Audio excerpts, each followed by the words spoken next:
Hi, I'm Randy Christensen, Awards Director for the World Clown Association.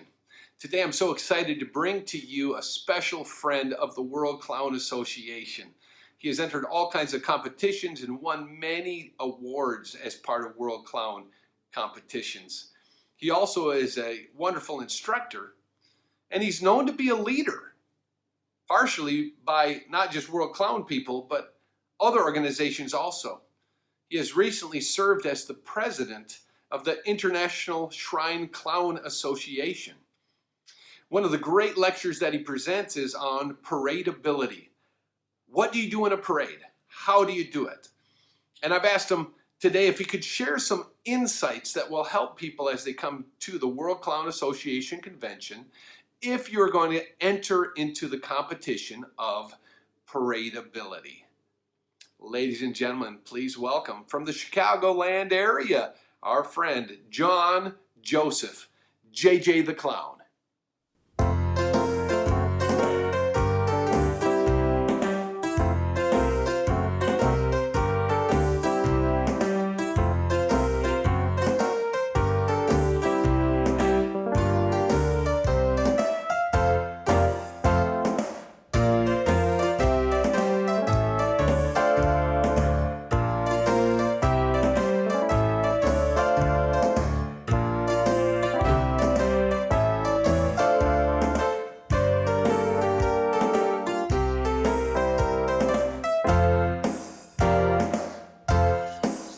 Hi, I'm John Joseph. My clown friends all call me JJ, and I'm here today to talk a little bit about parade competition. First, I want to thank Randy Christensen, past president of the World Clown Association, for inviting me to be a part of this program. And I'm going to tell you that I love a parade, and I've been competing both in parade competition and judging in parade competition since 1982. So I'm going to talk a little bit about the parade competition. I'm going to talk about a focus on competing. I'm going to talk about what it is, what it is not. We'll talk a little bit about the actual competition, the banquet, the judges, and finally about just having some fun. So, paradability, what is it? Well, basically it's a sight gag. It's a gimmick, anything that can be used with the help of a sign or a vocal expression to bring laughter to an audience. It's anything that can be pushed, pulled, carried, driven along a parade route. It's a prop that can be reloaded and or reused as the clown moves along the parade route. During competition, it must be done a minimum of 2 times within a limited time frame and a specific distance. So read your rules, as each association has its own criteria.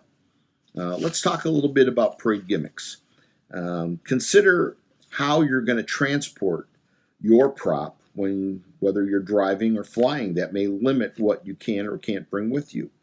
As I believe, size and weight does matter.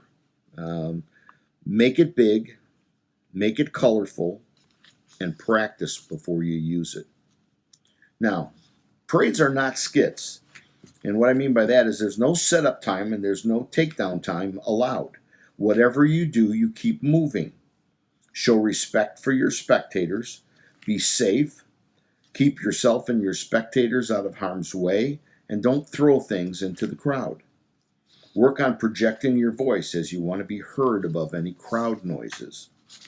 So, I want to compete in a parade competition. What can I do to prepare?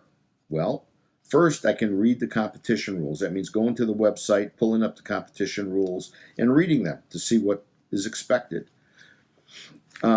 It's important to note that WCA, COAI, regional conventions all have different rules, and you need to be prepared for whatever those rules are.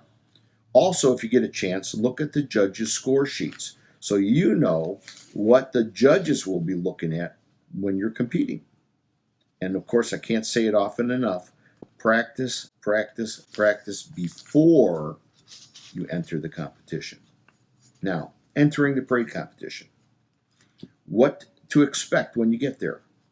Well, you'll have a sign-up sheet somewhere, and you'll want to, if you want to compete, you have to ask, where is it? Sign-up sheets are generally near the registration desk. Know that there are deadlines for signing up, and there's a cutoff time as well.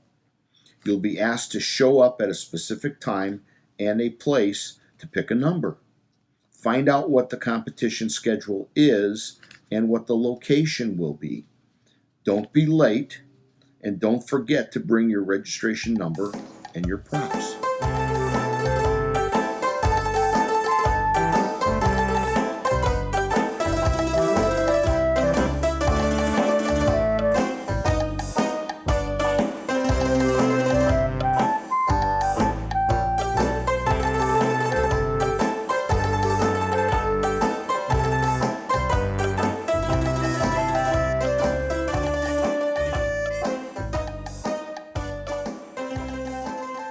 On the day of competition, of course, you'll have to hurry up and wait sometimes, as we did in the military a lot. And depending on what number you draw and how many competitors there are, you may have to wait with your prop in a staging or holding area. When you get in line, you'll then get in line, and based on the number of competitors, once you've drawn your number, you'll know where you are in the holding area and when it's time for you to compete. So, when it comes to be your turn, you will be given a designated amount of time to travel a specific distance. Example, maybe you got 1 minute to go 100 feet. Read the rules or ask if you're not sure, as this can vary and will probably vary based on the location and the logistics of the hotel where the convention is being held. So, you must perform your gimmick a minimum of 2 times during the time and distance that's allotted, and you can do it more than twice, but just don't do it only once. So, competition tips. Always stay in character. Project your voice so you can be heard above the crowd noises. The judges may be at a table, or they may be spread out along the parade route in the audience. Make sure your gimmick goes with your costume and your makeup. What do I mean by that? Well, don't dress up as a pirate and go out there with a basketball routine. So make sure that the parade gimmick complements your clown attire. Play to the audience along the way. Have fun with the people in the audience. Make sure the judges can see and hear what you're doing, and act like you're having a good time because it shows your confidence. Now, you finished competing? Time to go to the banquet.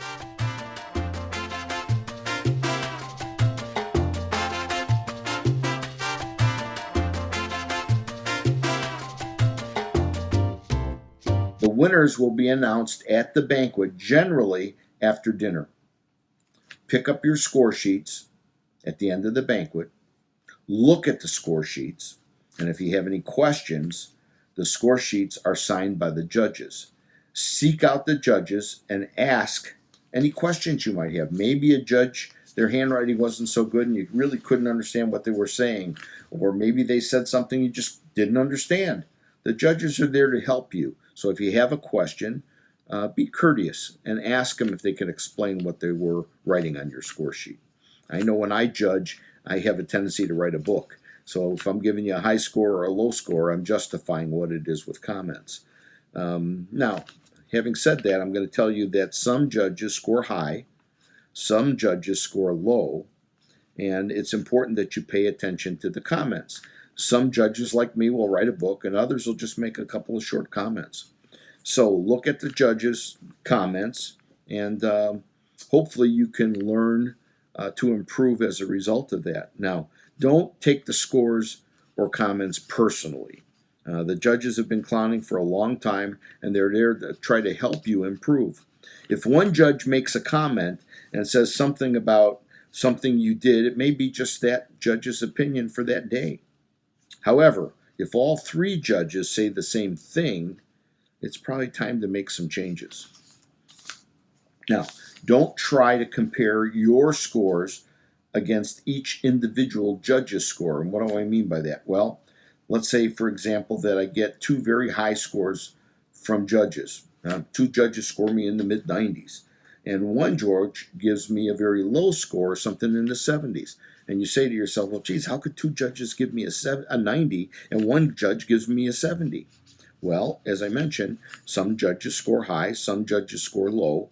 And if you seek out other competitors and compare your score sheets to their score sheets, you may find out that maybe that 70 that you got was one of the higher scores that particular judge gave you, or gave any competitor for that matter. So it's important to look at those sheets, but not just yours, but compare them to other score sheets. And remember, not everyone can be a winner. So use your score sheets as a learning tool to help improve yourself. And finally, have fun. Leave them laughing, or at least chuckling. And thank you for allowing me to share my thoughts and experiences as a competitor and as a judge. Now, if you're coming to the World Clown Convention in 2021, it's going to be in Northbrook, Illinois, and right now I'm on the schedule to teach a class on paradability. So I hope to see you there, and if you want my lecture notes from this session, please feel free to contact me. Once again, my name is John Joseph. I go by JJ. Everybody knows me as JJ, and you can reach me on email at jayjay360@hotmail.com, and I'll be happy to share these notes with you. So once again, Randy, I want to say thank you for allowing me to participate in this program, and I hope to see everybody down the parade route. Take care. Bye-bye.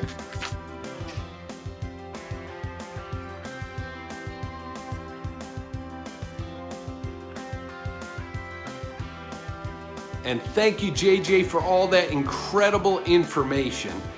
We look forward to a great experience in Chicago at this next convention.